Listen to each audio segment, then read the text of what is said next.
కడుపులో విషం పెట్టుకుని ప్రాజెక్టులు ఆపొద్దు CM Revanth Reddy hot comments.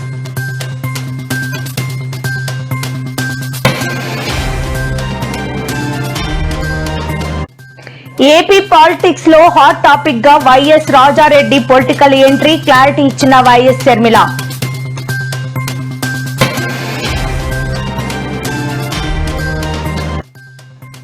కవిత సస్పెన్షన్ పై తొలిసారి పెదవి విప్పిన కేటీఆర్, మా పార్టీ అంతర్గతంగా మాట్లాడి చర్యలు తీసుకుందన్న కేటీఆర్.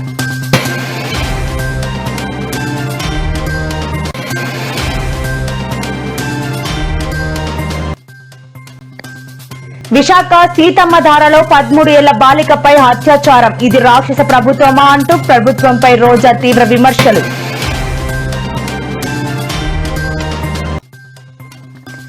డెబ్బైకి పైగా బీసీ కుల సంఘాల నేతలతో కవిత భేటీ, బీసీ హామీలపై కాంగ్రెస్ ప్రభుత్వాన్ని నిలదీసిన కవిత. రణరంగంగా మారిన విజయవాడ ధర్నా చౌక్, నారా లోకేష్ ఇంటి ముట్టడికి ప్రయత్నించిన విద్యార్థి సంఘ నేతలు. హైదరాబాద్ నగర దాహార్తిని తీర్చేందుకే ప్రభుత్వం మూసీ పునర్జీవనం ప్రాజెక్టును చేపట్టిందని సీఎం రేవంత్ రెడ్డి అన్నారు. గండిపేటలో మూసీ పునర్జీవనం ప్రాజెక్టులో భాగంగా 7,360 కోట్ల వ్యయంతో చేపట్టబోయే Godavari drinking water scheme project phase 2, 3 పనులకు ఆయన శంకుస్థాపన చేశారు. కొందరు తాటి చెట్టులా ఎదిగినా బుద్ధి మాత్రం రాలేదని హరీష్ రావును ఉద్దేశించి కామెంట్ చేశారు. తాము మల్లన్న సాగర్ నుంచి గోదావరి జలాలను తీసుకురావడం లేదని, శ్రీపాద ఎల్లంపల్లి ప్రాజెక్టు నుంచే నగరానికి గోదావరి జలాలను తీసుకొస్తున్నామని అన్నారు.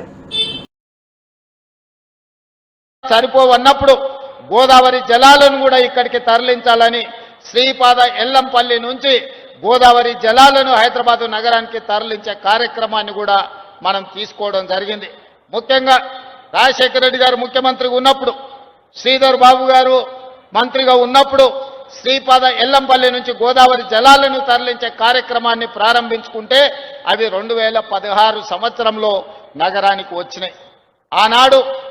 ఆనాడు ఉన్న తెలంగాణ రాష్ట్రంలో మున్సిపల్గా మంత్రిగా ఉన్నాయన ఒక ఆయన కాంగ్రెస్ పార్టీ చేసిన పనులకు షామీర్పేట దగ్గర పోయి గోదావరి జలాలు నెత్తి మీద చల్లుకొని ఫోటోలు దిగి ప్రజల్ని మభ్యపెట్టే ప్రయత్నం చేసిండు.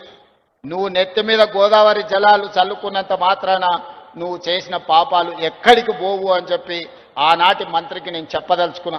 ఒక ఆయన అంటున్నాడు, అయ్యా ఇది కాళేశ్వరం నీళ్లే కదా అని. ఆయన తాటి చెట్టు లెక్క పెరిగిండు కానీ ఆవగి తాటికాయ అంతా కూడా మోకాళ్ళల్లో ఆయనకు తలకాయ లేదు. కాళేశ్వరం ప్రాజెక్టు కట్టింది మేడిగడ్డ, అన్నారం, సుందిల్లా, అది కుప్పగూలిపోయింది. కాళేశ్వరం కాస్త కూలేశ్వరం అయింది. శ్రీపాద ఎల్లంపల్లి ప్రాజెక్టు పేరే శ్రీపాదరావు గారి పేరు మీద ఉన్నది. అది మీ తాతనో మీ ముత్తాతనో కట్టింది కాదు, శ్రీధర్ బాబు గారు తండ్రి కాంగ్రెస్ పార్టీ కట్టింది శ్రీపాద ఎల్లంపల్లి. ఇవాళ గోదావరి నదీ జలాలు నగరానికి వస్తున్నాయనంటే శ్రీపాద ఎల్లంపల్లె మూలం.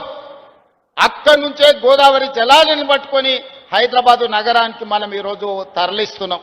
ఆ సంగతి మర్చిపోయి ఈరోజు మల్లన్న సాగర్ నుంచి అంటున్నాడు. మల్లన్న సాగర్ ఎప్పుడే రాజశేఖర రెడ్డి గారు 2008-9లో ప్రారంభించిన ప్రాజెక్టు కాదా? ఆనాడు మహారాష్ట్ర సరిహద్దులో ఆదిలాబాదులో ప్రారంభించిన తుమ్మిడిహెట్టి ప్రాజెక్టు చేవెళ్ల వరకు తీసుకెళ్లాలని ప్రాణహిత చేవెళ్లని ఆనాడు డాక్టర్ వైఎస్ రాజశేఖర రెడ్డి గారు ప్రారంభించారు. దాని వైఎస్ రాజారెడ్డి మునిమడు వైఎస్ రాజశేఖర రెడ్డి మనవడు, ఏపీ కాంగ్రెస్ అధ్యక్షురాలు వైఎస్ షర్మిల తనయుడు అయిన వైఎస్ రాజారెడ్డి రాజకీయాల్లోకి వస్తున్నాడంటూ వార్తలు వైరల్ అయ్యాయి. కొడుకు రాజకీయ అరంగేట్రంపై క్లారిటీ ఇచ్చారు. సమయం ఆసన్నమైనప్పుడు ఆంధ్ర రాజకీయాల్లోకి తన కొడుకు రాజారెడ్డి తప్పకుండా వస్తాడని స్పష్టం చేశారు. రాజారెడ్డి రాజకీయాల్లోకి రావడం కన్ఫామ్ అని షర్మిల చెప్పడంతో పార్టీ శ్రేణులు, అభిమానులు ఆనందం వ్యక్తం చేశారు. మళ్లీ వైఎస్ఆర్ నాటి రోజులు రావాలని ఆకాంక్షించారు.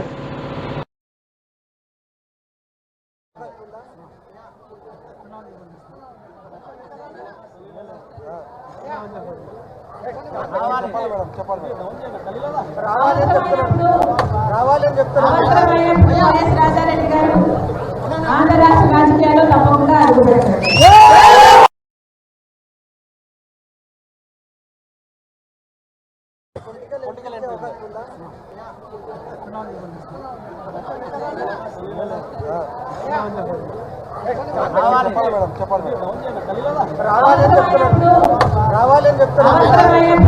రాజారెడ్డి గారు ఆంధ్ర రాష్ట్ర రాజకీయాల్లో తప్పకుండా అడుగుపెట్టారు.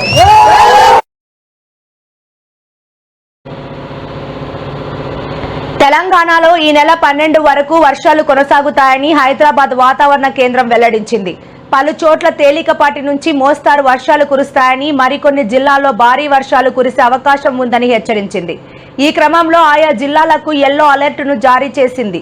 ఉత్తర గుజరాత్, నైరుతి రాజస్థాన్ మీదుగా ఉన్న వాయుగుండంతో అనుసంధానంగా ఉపరితల ఆవర్తనం కొనసాగుతుందని, మధ్యప్రదేశ్ మీదుగా ఛత్తీస్గఢ్ వరకు సగటు సముద్ర మట్టానికి 3.2 కిలోమీటర్ల నుంచి 7.6 కిలోమీటర్ల ఎత్తు వరకు ఉందని, ఎత్తుకు వెళ్లే కొద్దీ దక్షిణం వైపునకు వంగి ఉందని పేర్కొనింది.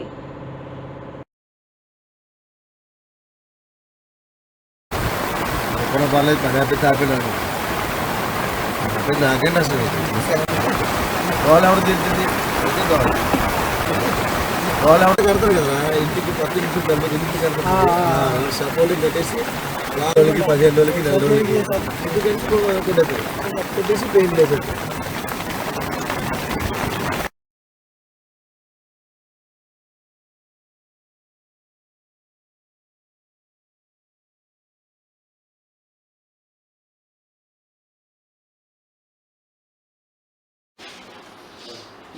మనం east central Bay of Bengal and adjoining north Bay of బెంగాల్లో చూసినటువంటి ఉపరితల ఆవర్తనాలు అవి ఈరోజు east central Bay of Bengal దాని పరిసర ప్రాంతంలో వాటి ప్రభావం చేత లో ప్రెషర్ ఏరియా ఫామ్ అయింది.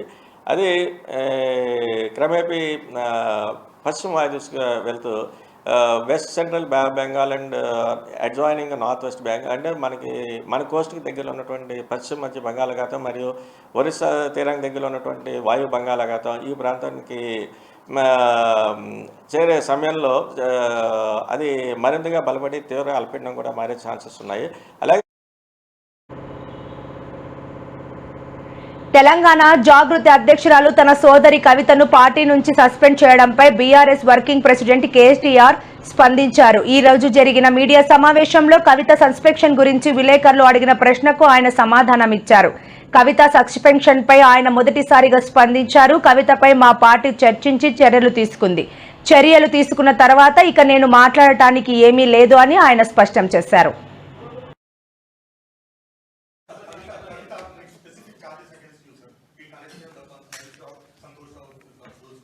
See Rahul, I'll tell you one thing. Whatever had to be discussed has been discussed in the party. Action has been taken. Once action has been taken, there is nothing further that I can add or comment. Because whatever had to be discussed internally on party forums, we have done that. And we have acted. And therefore, after the action has been taken, there is nothing further for me to comment or elaborate on. బాపని పిలుచుకుంటారు. నువ్వు నాన్న అని పిలుస్తావో ఏం పిలుస్తావో తెలియదు, కానీ కేసీఆర్ గారిని తెలంగాణ రాష్ట్ర ప్రజలు బాపని పిలుచుకుంటారు. అంత గొప్పగా ఆ బంధం అనేది కేసీఆర్ గారితో ముడిపడి ఉంది, బీఆర్ఎస్ పార్టీతో ముడిపడి ఉంది. బీఆర్ఎస్ పార్టీ నీకు నచ్చలేదేమో కానీ కేసీఆరే బీఆర్ఎస్ఏ కేసీఆర్. అలాంటి పార్టీని ఈరోజు ఉంటే ఎంత పోతే ఎంత అని మాట్లాడినారు. కోట్లాది మంది ప్రజలు మళ్ళా బీఆర్ఎస్ఏ అధికారంలోకి రావాలని కోరుకుంటున్నారు. విశాఖపట్నంలో మతిస్థిమితం లేని 13 ఏళ్ల మూగ బాలికపై 2 బాలురు అత్యాచారం చేయడం తీవ్ర కలకలం రేపింది. బాధితురాలి తల్లిదండ్రుల ఫిర్యాదుతో పోలీసులు రంగంలోకి దిగి 2 నిందితులను అదుపులోకి తీసుకున్నారు. ఈ ఘటనపై వైసీపీ మహిళా నేత రోజా తీవ్రంగా స్పందించారు. ఒక మూగ బాలికను కూడా రక్షించలేని ఈ ప్రభుత్వం ఉన్నా ఒకటే లేకపోయినా ఒకటే. ఇది మంచి ప్రభుత్వమా రాక్షస ప్రభుత్వమా? చంద్రబాబు గారు ఈ మేరకు ట్వీట్ చేశారు.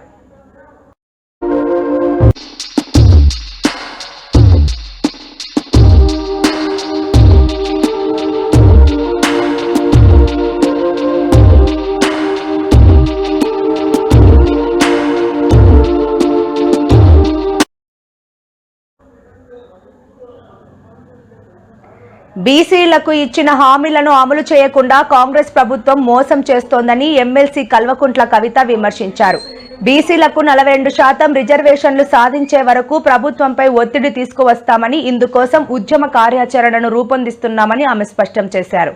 ఈ సందర్భంగా కవిత మాట్లాడుతూ ఎన్నికల ముందు కామారెడ్డిలో ప్రకటించిన బీసీ డిక్లరేషన్ ను కాంగ్రెస్ పార్టీ పూర్తిగా విస్మరించిందని ఆరోపించారు.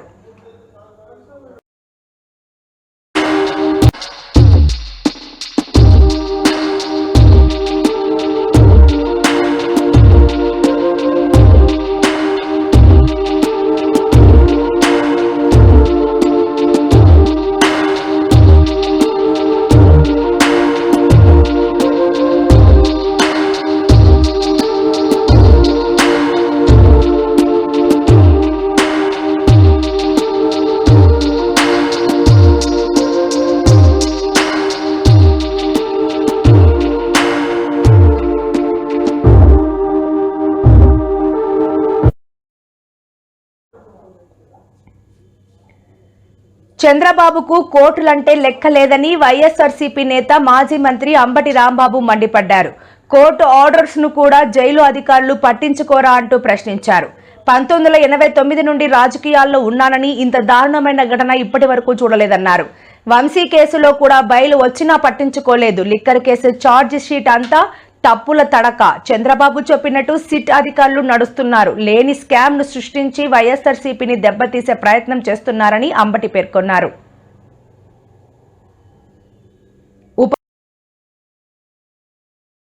బస్సు దిగమాకమని చెప్పారంట. మాకు తెలిసిన సమాచారం. ఎందుకు బస్సు దిగమాకమని చెప్పారంటే ఇవాళ అసలు రిలీజ్ చేయొద్దు, మేము ఎవరైతే ఈ ముగ్గురికి లోయర్ కోర్టు బెయిల్ ఇచ్చిందో ఏసీబీ కోర్టు, దీని మీద మేము హైకోర్టులో హౌస్ మోషన్ మూవ్ చేస్తున్నాము. కాబట్టి హౌస్ మోషన్ ఆర్డర్ వచ్చేంత వరకు మీరు బస్సు దిగొద్దు అని చెప్పారంట. బస్సు దిగిపోతే ఎట్టాగండి అంటే డిఐజీ గారు వరప్రసాద్ ఆయన కూడా ఫోన్ చేశాడు, నువ్వు బస్సు దిగొద్దు, మన చంద్రబాబు నాయుడు గారు లోకేష్ గారు చెప్పిన తర్వాత బస్సు దిగి అప్పుడు రిలీజ్ చేయొద్దు అని. ఈ లోపల వాళ్ళ ఫ్యామిలీ మెంబర్స్ కూడా వచ్చారు ఇక్కడికి. వాళ్ళ ఫ్యామిలీ మెంబర్స్ తరఫున లాయరు గారు కూడా ఒక మెసేజ్ ఇచ్చారు సూపరింటెండెంట్కి, అయ్యా వాళ్ళ ఫ్యామిలీ మెంబర్స్ ఇచ్చారు, ప్యానిక్ అవుతున్నారు అని ఒకసారి మెసేజ్ ఇచ్చారు. దానికి రెస్పాన్స్ లేదు. ఆ తర్వాత మళ్ళా వాళ్ళు ప్యానిక్ అయి పడిపోతే హాస్పిటల్కి తీసుకెళ్లాల్సిన పరిస్థితి ఏర్పడింది. అయ్యా వాళ్ళ ఫ్యామిలీ మెంబర్స్ టెన్షన్లో ఆసుపత్రికి తీసుకెళ్లాల్సిన పరిస్థితి వచ్చింది, దీనికి నువ్వు రెస్పాన్సిబుల్ అవుతావు అని చెప్పారు. దానితో పాటు న్యాయవాదులందరూ జైలు ముందు కూర్చున్నారు. ఏందండి నాకు అర్థం కాల, కోర్టు బెయిల్ మీద రిలీజ్ చేసినటువంటి ముద్దాయిలను రిలీజ్ చేయడానికి కూడా న్యాయవాదులు జైలు ముందు కూర్చోవలసిన దుస్థితి ఏర్పడింది అంటే చంద్రబాబు ఎంత దారుణంగా వ్యవస్థలను మేనేజ్ చేసే పరిస్థితి చేస్తున్నాడో మీరు అర్థం చేసుకోవాలని ఈ సందర్భంగా మనవి చేస్తున్నాను. చంద్రబాబు నాయుడు గారికి కోర్టులన్నా కూడా లెక్కలేదు. నిన్న కోర్టు వారు ఇచ్చారు, ఆఫ్టర్ థరో ఆర్గ్యుమెంట్స్, వాద ప్రతివాదనలు విన్న తర్వాత 90 డేస్ లోపల ముద్దాయిలు అరెస్ట్ అయిన 90 డేస్ లోపల మీరు ఛార్జ్ షీట్ ఫైల్ చేయడంలో విఫలమయ్యారు కాబట్టి అక్యూజ్డ్ కి రిలీజ్ అయ్యేటటువంటి ఎంటైటిల్ ఉంది, వారికి హక్కు ఉందని రిలీజ్ చేశారు కోర్టు వారు. అయినా రిలీజ్ కాకుండా ఆపే ప్రయత్నం చేస్తున్నారు. ఏంటిది? కోర్టు ఆర్డర్స్ కూడా మీకు లెక్కలేదు చంద్రబాబు నాయుడు గారికి, కోర్టు ఆర్డర్స్ కూడా లెక్కలేదు లోకేష్ గారికి. వీళ్ళందరూ ఆపేయాలంట, వీళ్ళు సుప్రీంకోర్టుకి హైకోర్టుకి వెళ్తారంట, హైకోర్టులో ఆర్డర్ తెచ్చుకుంటారంట. ఏంటిది నాకు అర్థం కాలేదు. వెళ్ళమనండి ఇప్పుడు కదన్నాడు. వంశీ కేసులో కూడా రిలీజ్ అయిన తర్వాత సుప్రీంకోర్టుకి వెళ్ళారు, సుప్రీంకోర్టు కూడా రిజెక్ట్ చేసింది. అట్లా వెళ్ళండి, తప్పులేదు. మీకున్న ప్రొవిజన్ మీరు ఉపయోగించుకోండి. మీకున్న ప్రొవిజన్ ని ఉపయోగించడానికి లోయర్ కోర్టు ఇచ్చినటువంటి ఆర్డర్ ని సర్ప్రెస్ చేసి నొక్కేసి కోర్టులను కూడా లెక్క చేయనటువంటి ఒక దుర్మార్గమైన తత్వానికి నారా చంద్రబాబు నాయుడు గారి ప్రభుత్వం, కూటమి ప్రభుత్వం వస్తూ ఉన్నది. దీన్ని ప్రజలు గమనించాలని మనం చేస్తాం. It is a false case. అర్థమైపోతుంది కదా. బెయిల్ వచ్చేసి ఏముండదు, ఇంకా ఏముండదని భయం వాళ్ళకి.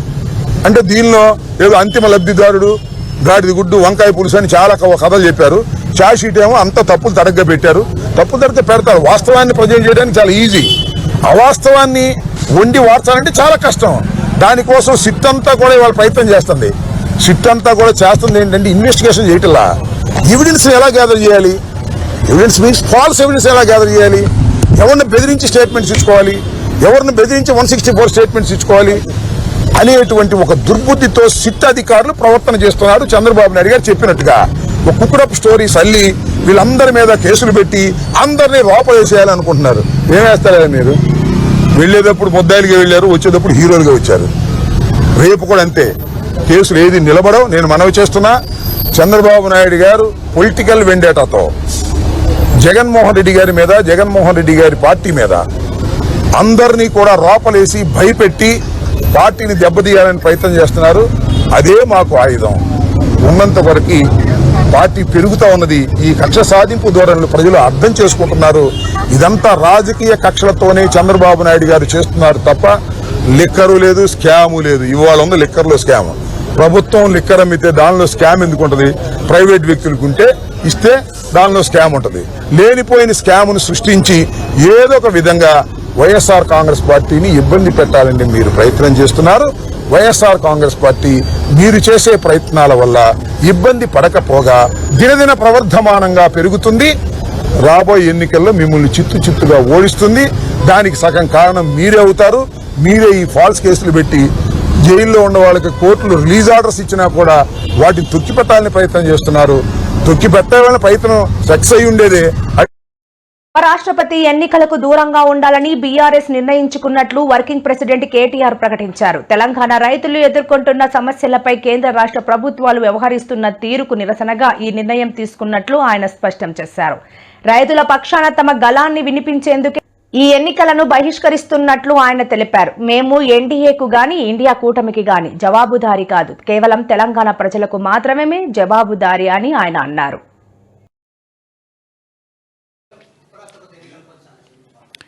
ఎస్, ఇప్పుడు దాదాపు 20-25 రోజుల కింద అనుకుంటాను ఉపరాష్ట్రపతి ఎన్నికల ఘట్టానికి తెరలేసినప్పుడు మేము స్పష్టంగా చెప్పాం, రాష్ట్రంలో 70 లక్షల మంది రైతులు, ఈరోజు మనం ఈ నిమిషం ఇక్కడెక్కడైతే మాట్లాడుతున్నామో, ఈరోజు మనం ఇక్కడున్నాం హైదరాబాద్లో, లక్షల మంది రైతులు ఇవాళ క్యూలలో ఉన్నారు ఎరువుల దుకాణాల ముంగట. రాష్ట్ర వ్యాప్తంగా, ఒక జిల్లా కాదు అన్ని జిల్లాల్లో ఎక్కడికక్కడ కొట్టుకుంటున్నారు, మహిళలు కొట్టుకుంటున్నారు, మహిళా రైతులు.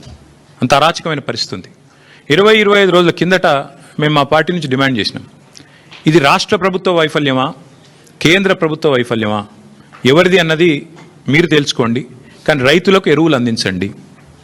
మీరు అందిస్తే తప్పకుండా మీకు మద్దతు ఇచ్చే అంశం పరిశీలిస్తామని చెప్పాం.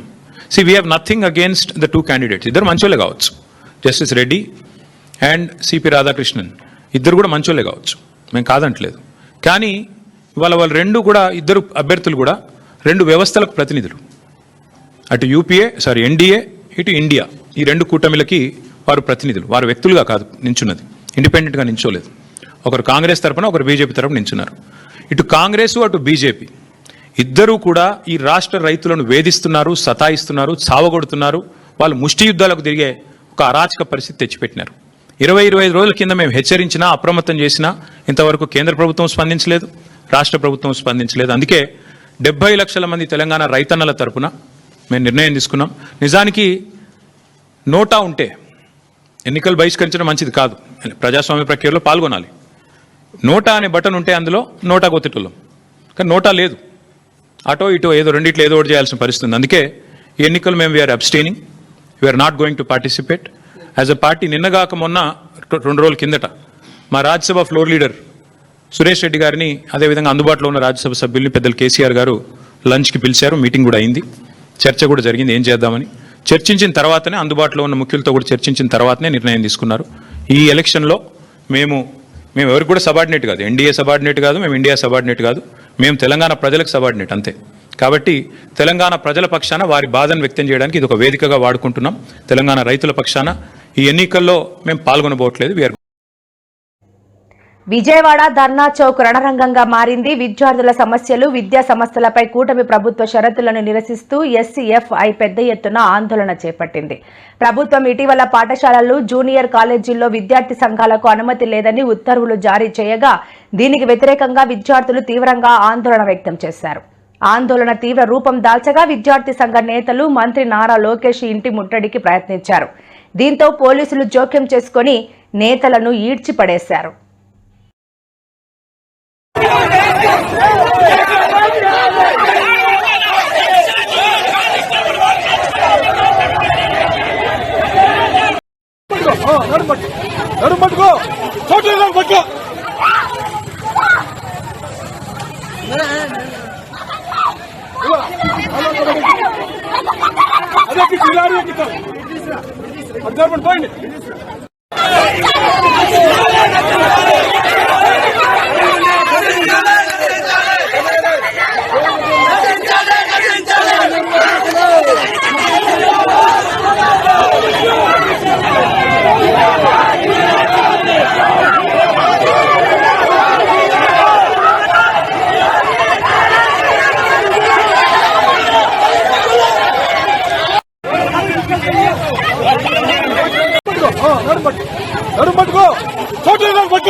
సహా 26 సోషల్ మీడియా ప్లాట్ఫామ్లను నిషేధిస్తున్నట్లు నేపాల్ ప్రభుత్వం ఇటీవల ప్రకటించింది. ఈ నిర్ణయానికి వ్యతిరేకంగా హామీ నేపాల్ అనే సంస్థ ఆధ్వర్యంలో వేలాది మంది విద్యార్థులు, యువకులు సోమవారం ఉదయం కాఠ్మండూలోని మైథిగర్ వద్ద సమావేశమయ్యారు. సోషల్ మీడియాను కాదు, అవినీతిని మూసేయండి, మా భావ ప్రకటన స్వేచ్ఛను హరించవద్దు అంటూ ప్లకార్డులు ప్రదర్శిస్తూ ప్రభుత్వానికి వ్యతిరేకంగా నినాదాలు చేశారు.